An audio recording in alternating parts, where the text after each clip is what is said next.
STEAM Project's Counselor in Training program is a unique leadership opportunity geared towards high school students looking to work hands-on with other students passionate about STEAM.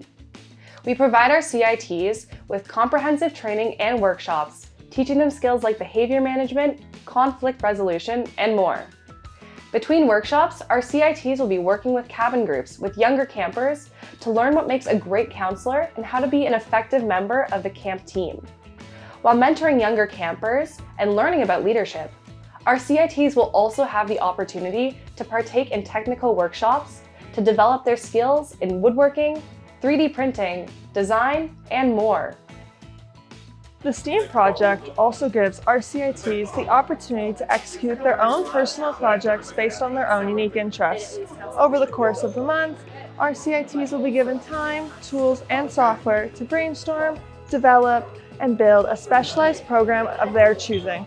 By encouraging and giving students the ability to run with their own ideas, we encourage them to pursue development of personal passions and interests while refining their technical skills. In addition to developing new skills, our CITs will leave the program with a certificate of completion, professional references, and a director's review they can use for future employment purposes. Successful completion of the program will also ensure that our students are prepared to be counselors with us the following summer. The CIT program is truly a unique experience for students looking to push themselves to be the best they can be. We can't wait to see you at the STEAM project.